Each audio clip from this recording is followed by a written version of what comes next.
اعوذ باللہ من الشیطان اللعین الرجیم بسم اللہ الرحمن الرحیم۔ یہ کاشانہ بصیرت کا یوٹیوب چینل ہے۔ سیدہ رضوانہ عابد کی آواز میں آپ سماعت فرمائیں گے کتاب درس عقائد۔ یہ کتاب کلام قدیم و جدید پر مشتمل مختلف ابحاث 63 دروس کے قالب میں ہے۔ اس کی تالیف حجت الاسلام والمسلمین غلام علی سنجری اور ترجمہ سید سبطین علی نقوی امروہوی الحیدری نے کی ہے۔ العلم پبلیکیشن پاکستان۔ اس کا حرف مترجم اس طرح سے ہے کہ صفحہ نمبر 7 پر ہے۔ بسم اللہ الرحمن الرحیم۔ الحمدللہ رب العالمین، الصلاۃ والسلام علی سید الانبیاء والمرسلین ابی القاسم محمد و اہل بیتہ الطاہرین ولعنۃ اللہ علی اعدائہم اجمعین۔ ابتدائے کلام بسم اللہ، مرجع خاص و عام بسم اللہ۔ اسماعیل مغموم۔ دنیا میں بسنے والے مسلمان جو زبان سب سے زیادہ بولتے اور سمجھتے ہیں وہ اردو ہے۔ ویسے تو اردو زبان کا دامن ہر قسم کی کتابوں سے چھلک رہا ہے، پر اس کا یہ مطلب نہیں کہ اردو زبان کو اب دیگر کتب کی ضرورت نہیں رہی۔ مذہب تشیع کی اردو ادب کے لیے خدمات کس پر عیاں نہیں، البتہ دینی مطالبے کے حوالے سے آج بھی اردو کا دامن اس طرح سے پر دکھائی نہیں دیتا جس طرح فارسی اور عربی کا دکھائی دیتا ہے۔ اس کمی کو پورا کرنے کے لیے حقیر کی جانب سے کیے گئے اقدامات میں سے ایک یہ کتاب ہے جو آپ کے ہاتھوں میں موجود ہے۔ اس کتاب کا موضوع عقائد ہے اور یہ کتاب عقائد مذہب اہل بیت علیہم السلام کے مطابق لکھی گئی ہے۔ کتاب درس نامہ عقائد کا اردو ترجمہ ہے جسے تالیف کرنے کی سعادت ہمارے استاد بزرگوار غلام علی سنجری نے حاصل کی ہے، جبکہ تعلیقات کا اضافہ حقیر پر تقصیر کی توفیقات میں سے ہے۔ یہ کتاب حوزہ علمیہ قم جامعۃ المصطفیٰ کی درسی نصاب میں شامل ہے اور خاص طور سے ان مبتدی طالب علموں کے لیے لکھی گئی ہے جو تازہ حوزے کی فضا میں وارد ہوتے ہیں، تاکہ ان کے لیے آسان زبان اور منفرد روش کے ساتھ عقائد کے دروس کا بندوبست کیا جا سکے۔ علم العقائد کے حوالے سے اس سے پہلے بھی بہت سی کتابیں اردو میں لکھی یا ترجمہ کی جا چکی ہیں، البتہ جہاں تک حقیر کی نظر سے مذکورہ کتابیں گزری ہیں تو ان میں سے ایک پہلو کا فقدان رہا ہے، اور وہ یہ ہے کہ ان کی زبان بہت ہی ثقالت اور عبارات بہت ہی سنگینی کا شکار رہی ہیں، ساتھ ہی ٹھیٹھ قسم کی فلسفی و کلامی ابحاث کا عوام الناس کے لیے سمجھنا ویسے ہی مشکل رہتا ہے، جس کی وجہ سے عام طبقہ ان سے ویسے استفادہ نہیں کر پاتا جیسا کہ کرنے کا حق ہے۔ کتاب ھذا میں حقیر کی کوشش رہی ہے کہ اصطلاحات سے صرف نظر کرتے ہوئے آسان عبارات کے ذریعے مفہوم کو قاری کے ذہن تک منتقل کیا جائے۔ البتہ اس حقیقت کا اعتراف بھی ضروری ہے کہ ہر جگہ بندہ ناچیز کی یہ کوشش کامیاب نہیں ہوئی، لہٰذا قاری سے گزارش ہے کہ کتاب پڑھتے ہوئے عبارت میں جہاں بھی سنگینی محسوس ہو تو اس بندہ پر تقصیر کو اس کی کم علمی کی بنا پر معذور سمجھا جائے۔ کیونکہ کتاب کی روش کلامی ہے، لہٰذا بوجھل پن کو دور اور قاری کے ذہن کو نشاط بخشنے کی خاطر کہیں کہیں موضوع کی مناسبت سے اشعار کا اضافہ مترجم کی قلم سے ہوا ہے۔ آخر میں اپنے برادر سید زین علی زیدی کا تہہ دل سے شکر گزار ہوں جنہوں نے اس کتاب کی بڑی محنت شاقہ کے ساتھ تصحیح فرمائی۔ بارگاہ خدا میں التجا ہے کہ ہماری اس حقیر سی کاوش کو اپنی جناب میں قبول فرما کر توفیقات میں اس صورت سے اضافہ فرمائے کہ مکتب تشیع کی خدمت میں ہمارا قلم چلتا رہے۔ خدا تمام مومنین اور مومنات کو اس کتاب سے استفادہ کرنے کی توفیق عنایت فرمائے۔ سید سبطین علی نقوی امروہوی الحیدری، مقیم الحال قم المقدس، 27 دسمبر 2016 بمطابق 27 ربیع الاول 1438 بروز شنبہ 3:30 سپہر۔ صفحہ نمبر 9 پر مقدمہ مولف درج ہے۔ اس کے مطابق لکھا ہے کہ عقائد عقیدے کی جمع ہے اور یہ عقد سے مشتق ہے جس کے معنی گرہ کے ہیں۔ عقائد کو عقائد کہنے کی وجہ یہ ہے کہ انسان کے دماغ میں مختلف اقسام کے یقین گروہوں کی شکل اختیار کر لیتے ہیں۔ عقائد اس لیے ہوتے ہیں کہ ان کے ذریعے سے صحیح گروہوں کو اور مضبوط کر دیا جائے اور غلط گروہوں کو کھول دیا جائے۔ ممکن ہے کہ ہر دین اپنے اعتقادات کو ثابت کرنے کے لیے علم عقائد یا علم کلام رکھتا اور اس کے ذریعے سے اپنے معتقدات پر ثابت قدمی کا اظہار کرتا ہو۔ جہاں دوسرے ادیان اپنے اعتقادات کو ثابت کرنے کے لیے علم کلام کا سہارا لیتے ہیں، وہیں اسلام بھی اس علم سے فائدہ اٹھاتے ہوئے اپنے معتقدات کا دفاع کرتا ہے، بالکل ایسے ہی جیسے عیسائیت اپنے معتقدات کو ثابت کرنے کے لیے مسیحی علم کلام سے استفادہ کرتی ہے۔ یہاں پر ایک سوال ذہنوں میں ابھرتا ہے کہ ہم کس دلیل کی بنا پر عقائد پڑھنے کی ابتدا عقائد اسلامی سے کریں اور مسیحی عقائد سے نہ کریں؟ کیا ہم ذہنی گروہوں کو معاملے میں صحیح و سالم دماغ نہیں رکھتے؟ کیا ہمیں نہیں چاہیے کہ عقیدتی مباحث میں کسی قسم کی طرفداری کا ثبوت دیے بنا ہر اس راہ کو قبول کریں جو درست اور صحیح ہو؟ تو پھر آخر کیوں ہم عقائد کی بحث کا آغاز اسلامی عقائد سے کریں اور آخر اس کتاب میں کس وجہ سے فقط ایک خاص گروہ جس کا نام مسلمان ہے کہ عقائد کو مورد تحقیق قرار دیں؟ یہ سوال نشان ہے۔ اس کا جواب امام رضا علیہ السلام کے دور سے ایک واقعے میں موجود ہے۔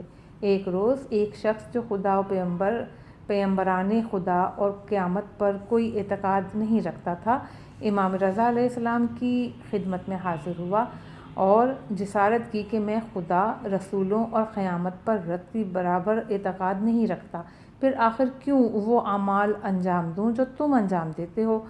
امام علیہ السلام نے فرمایا کہ اگر تم ان چیزوں پر ہماری طرح اعتقاد نہیں رکھتے تب بھی ضروری ہے کہ ہماری طرح سے ہی ان اعمال کو انجام دو۔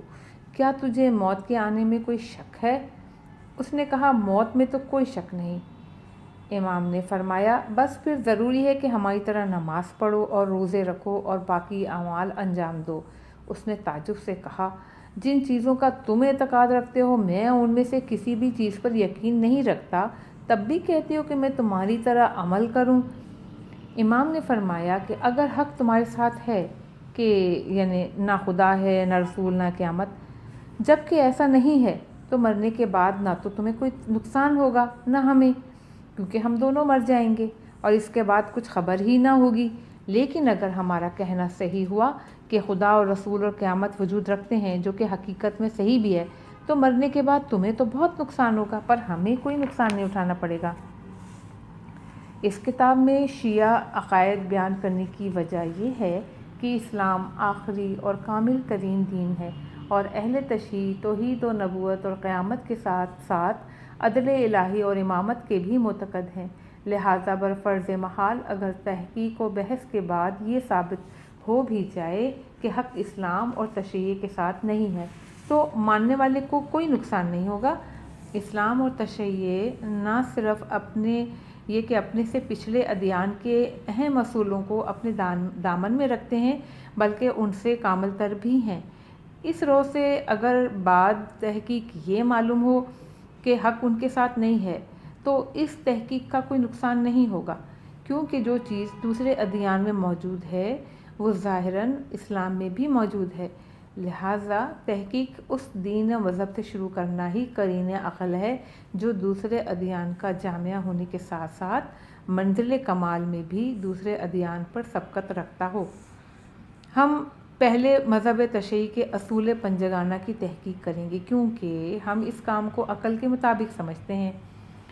اچھا، یہاں پر اس کی تشریح نیچے حاشیے میں اس طرح سے کی گئی ہے اس جملے کی: ہو سکتا ہے کہ یہاں کچھ افراد یہ کہیں کہ ہم چاہتے ہیں کہ مسیحیت یا کسی دوسرے دین کی بھی تحقیق کریں، جبکہ فی الوقت ہم مسلمان ہیں۔ البتہ دوران تحقیق ہم اسلام کے حکم کردہ اعمال میں سے کسی پر بھی عمل پیرا نہیں ہوں گے۔ البتہ تحقیق اور حقائق کے روشن ہونے کے بعد اس دین پر عمل کریں گے جس کو ہماری تحقیق حق کہے گی۔ دوسرے الفاظ میں یوں کہیں کہ درمیان تحقیق کسی دین خاص کے مطابق احکام پر عمل کرنا ضروری نہیں ہے۔ اس کے جواب میں ہم عرض کریں گے کہ یہ طرز فکر غلط ہے، کیونکہ در واقعہ ایک ہی دین حق ہے، یا مسیحیت یا اسلام یا کوئی دوسرا دین، اور یہ بات منطقی نہیں کہ انسان ان میں سے کسی کے مطابق کوئی عمل انجام نہ دے۔ ہمارا کہنا یہ ہے کہ انسان نہ صرف یہ کہ تنہا اعمال پر مقید رہے بلکہ ان اعمال کو کامل طریقے سے انجام دے، کیونکہ اسلام آخری اور کامل دین ہے، اور اس کے کامل ہونے کی دلیل اس کے باقی تمام ادیان الہیہ کے تعلیمات کا جامع ہونا ہے۔ لہٰذا وہ شخص جو تحقیق کو ابتدا سے شروع کرنے کے خواہاں ہو، اس کے لیے لازم ہے کہ وہ تحقیق کا آغاز اسلام ہی سے کرے۔ یہاں حاشیے کی تحریر ختم ہوتی ہے، ہم دوبارہ اپنے سطروں پہ واپس آتے ہیں۔ اس بابت آخری نقطہ یہ ہے کہ آخر کن وسائل کے ذریعے اپنی تحقیق کو تکمیل سے ہمکنار کیا جائے۔ دوسرے الفاظ میں یوں کہیں گے کہ وسائل شناخت کے سلسلے میں بہت سے نظریات موجود ہیں۔ ان میں سے کچھ وسائل کو مادیت میں منحصر جانتے ہیں، کچھ اس سے ماوراء سمجھتے ہیں۔ سوال یہ ہے کہ ادیان کے صحیح یا غلط ہونے کی تحقیق کے بارے میں ہم کن وسائل شناخت سے استفادہ کریں؟ سوالیہ نشان۔ اگلے 5 دروس میں یہ واضح ہو جائے گا کہ یہ وسائل شناخت کیا ہیں اور ایک محقق کو ان مکاتب شناخت میں سے کس مکتب کا انتخاب کرنا چاہیے تاکہ وہ اپنی تحقیق میں کامیابی سے ہمکنار ہو سکے۔ یہاں شروع ہوتے ہیں مقدماتی ابحاث۔ پہلا درس صفحہ نمبر 13 پر ہے اور اس کا عنوان ہے وسائل شناخت۔ اہداف درس۔ یہاں 3 نقطے درج کیے گئے ہیں۔ نمبر 1 3 سوال ہیں۔ شناخت کیا ہے؟ نمبر 2 وسائل شناخت کیا ہیں؟ نمبر 3 کیا فقط حس ہی وسیلہ شناخت ہے؟ بعد از پیدائش انسان کی روح اور بدن ہر قسم کی معلومات سے خالی تھے۔ خداوند عالم فرماتا ہے واللہ اخرجکم من بطون امہاتکم لا تعلمون، اور اللہ نے تمہیں تمہاری ماؤں کے ارحام سے اس حالت میں نکالا کہ تم کچھ نہیں جانتے تھے، پھر اس نے تمہارے لیے کان، آنکھیں اور قلوب قرار دیے، شاید کہ تم شکر گزار بن جاؤ۔ سورہ نحل آیت نمبر 78۔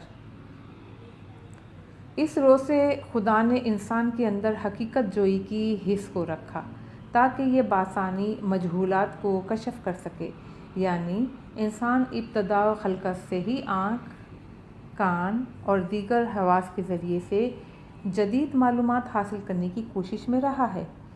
انسان ایک ایسی مخلوق ہے جو ہر وقت شناخت حاصل کرنے کی تگ و دو میں لگا رہتا ہے۔ جب ہمیں یہ معلوم ہو گیا کہ تو اب یہ سوال پیدا ہوتا ہے کہ یہ شناخت کس وسیلے سے ہاتھ آ سکتی ہے؟ کیا تنہا راہ شناخت حس ہے یا اس سے بڑھ کر بھی کوئی دوسرے وسائل شناخت موجود ہیں؟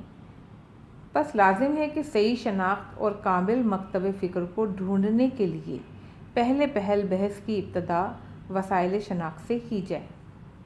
وسائل شناخت۔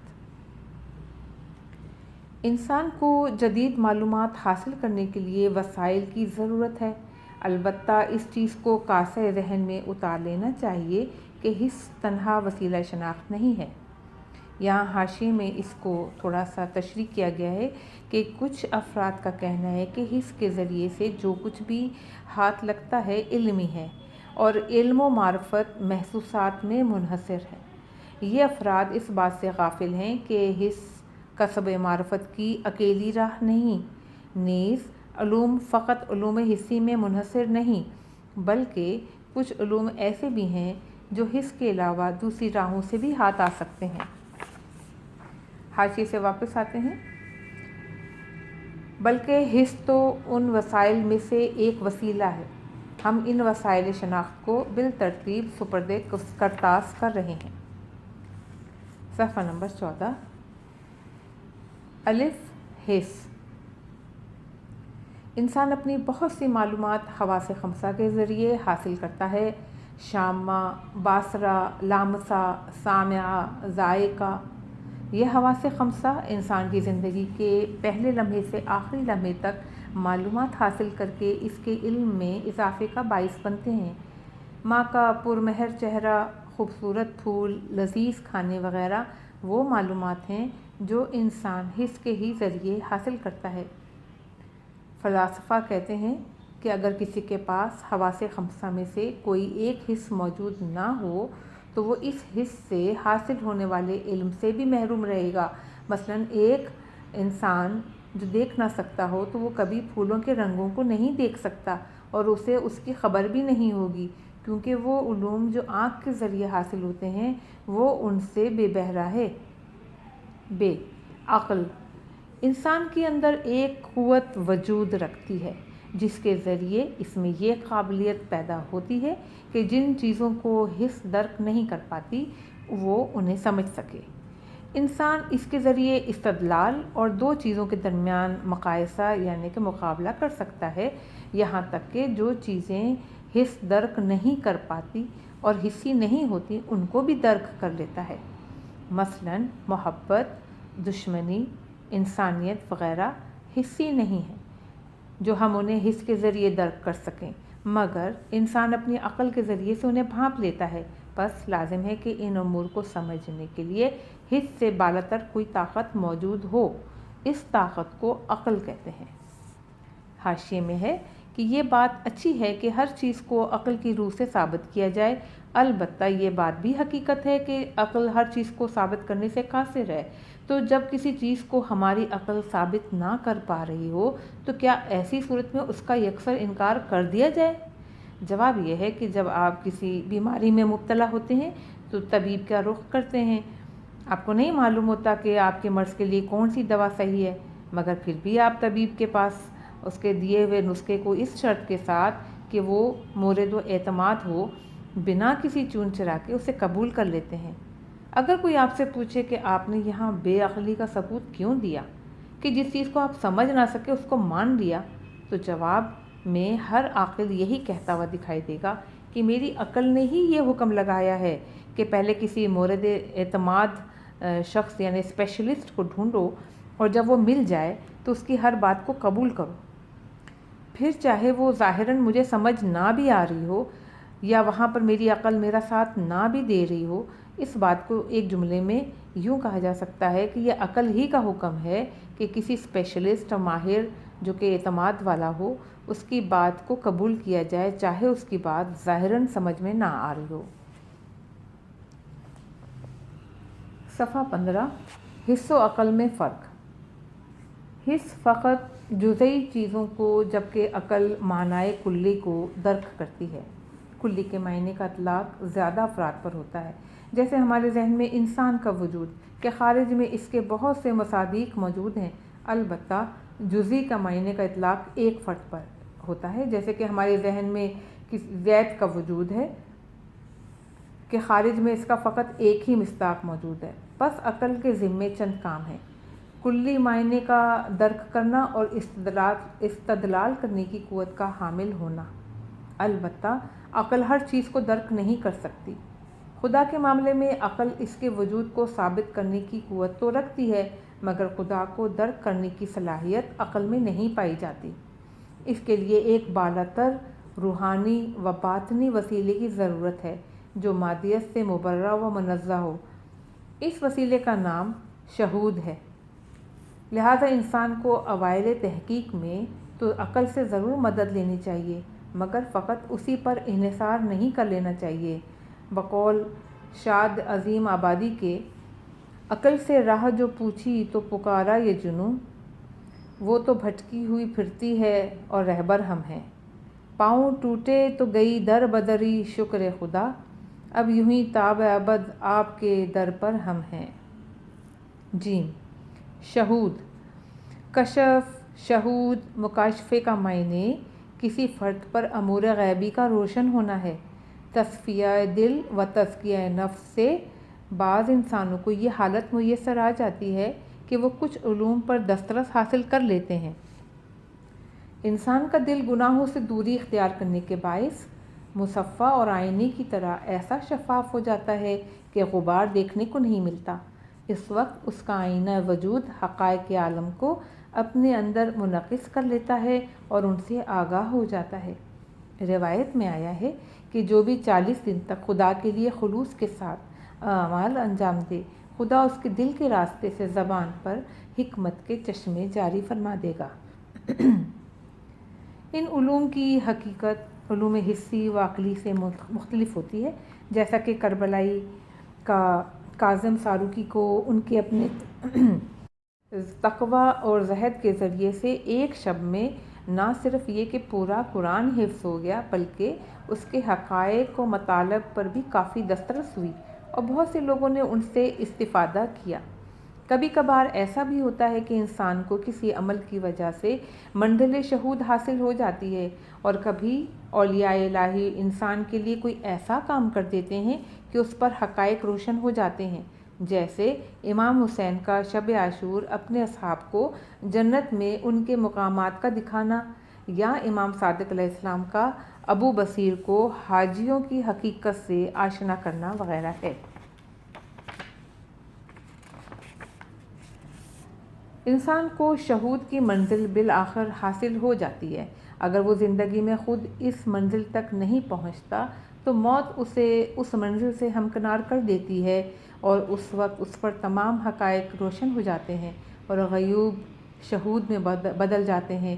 اسی لیے عرفا فرماتے ہیں کہ خود کو مجرد بنا لو تاکہ جو مجرد ہے اسے دیکھ سکو۔ ایک شخص نے امیر المومنین علی علیہ السلام سے سوال کیا کہ یا علی علیہ السلام، کیا آپ نے اپنے خدا کو دیکھا ہے؟ آپ نے فرمایا، میں اس خدا کی عبادت نہیں کرتا جس کو دیکھا نہ ہو۔ اس نے کہا، کیسے دیکھا؟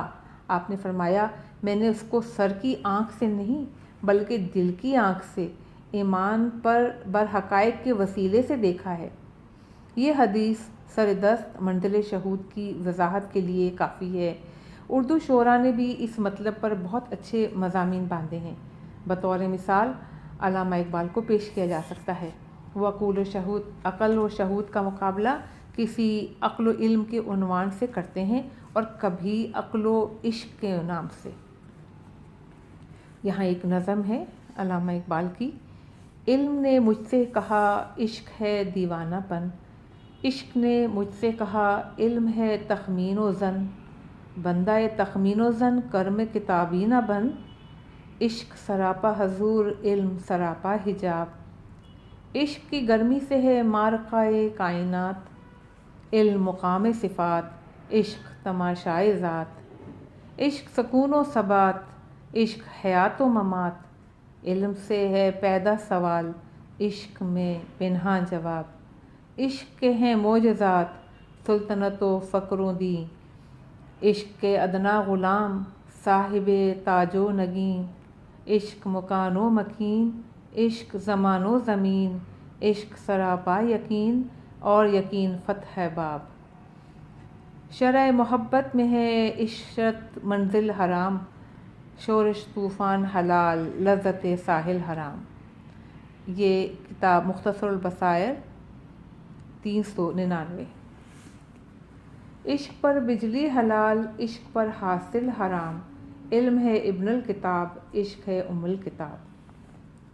دال الہام، معرفت حاصل کرنے کی ایک اور راہ الہام ہے۔ خدا اس کے ذریعے سے اپنے اولیاء خاص کو بطور بعض علوم مرحمت فرماتا ہے، اور ائمہ معصومین علیہم السلام پر بعض احادیث قدسیہ کا الہام ہونا، یا اسی طرح حضرت مریم علیہ السلام پر بھی پروردگار عالم کی جانب سے الہام ہونے کو بطور مثال پیش کیا جا سکتا ہے۔ البتہ الہام کے باب میں ایک اہم چیز یہ ہے کہ یہ بنا فکر کے قلب انسانی پر وارد ہوتا ہے۔ یہ بات بھی ذہن نشین کر لینی چاہیے کہ الہام کی بھی دو قسمیں ہیں: ایک الہام الہی کہ یہ خدا کی جانب سے فرشتوں کے ذریعے سے قلب انسان پر القاء کیا جاتا ہے، اور دوسرا الہام شیطانی کہ یہ شیاطین کے وسوسوں میں سے ہوتا ہے۔ البتہ اس وقت ہم یہاں پر اس الہام خوب و بد کی توضیح بیان کرنے سے گریز کرتے ہوئے آگے بڑھتے ہیں۔ وحی کی بھی دو اقسام ہیں۔ وحی تکوینی یعنی موجودات عالم کی کسی خاص ہدف کی جانب ہدایت کرنا، مثلا شہد کی مکھی جو وحی الہی تکوینی کے ذریعے سے اپنا کام بڑی دقت سے انجام دیتی ہے۔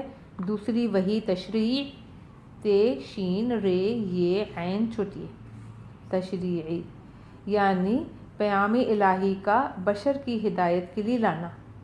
خدا فرشتگان وحی کے ذریعے اس کو اپنے خاص بندوں یعنی انبیاء کی جانب انسانوں کی ہدایت کے لیے بھیجتا ہے۔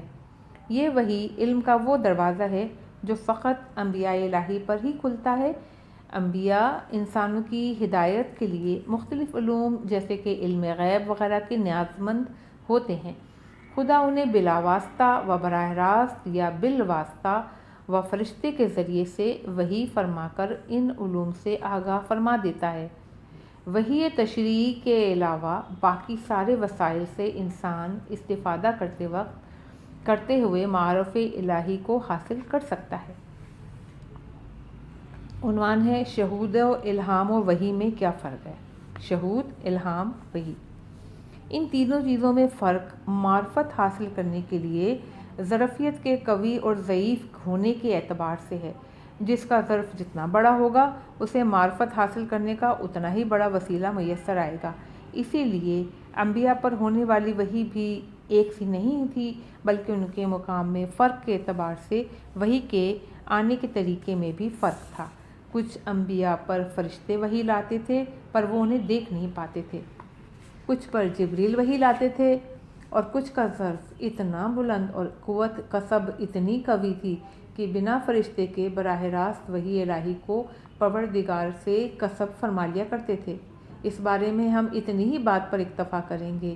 مندرجہ بالا مطالب سے یہ بات روشن ہو جاتی ہے کہ یہ خیال درست نہیں ہے کہ حس کے علاوہ کسب معرفت کی کوئی دوسری راہ موجود نہیں، بلکہ دنیا میں ایسے افراد پائے جاتے ہیں جنہوں نے حس کے علاوہ دوسرے ذرائع سے بھی معرفت حاصل کی ہے۔ خلاصہ درس کیا ہے کہ کچھ افراد کا ماننا ہے کہ وسیلہ شناخت فقط حس ہے۔ البتہ توجہ اور دقت نظر سے یہ بات روشن ہو جاتی ہے کہ حس تنہا وسیلہ شناخت نہیں ہے، بلکہ یہ تو وسائل شناخت میں سے ایک ہے۔ نیز علوم و معارف کو کسب کرنے کی دوسری راہیں بھی موجود ہیں۔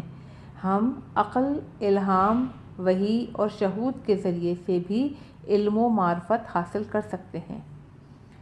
سوالات: نمبر 1، شناخت کی تعریف بیان کیجیے۔ سوال نمبر 2، وسائل شناخت میں سے ہر ایک کی ایک جملے میں تعریف بیان کیجیے۔ سوال نمبر 3، 2 سطور میں شہود و وحی میں فرق بیان کیجیے۔ سوال نمبر 4، عقل کے صحیح معنی اور اس کے درک کو ایک سطر میں بیان کیجیے۔ یہاں پہلا درس کا اختتام ہوتا ہے اور اگلے چیپٹر کا ہم دوسری ویڈیو میں دوسری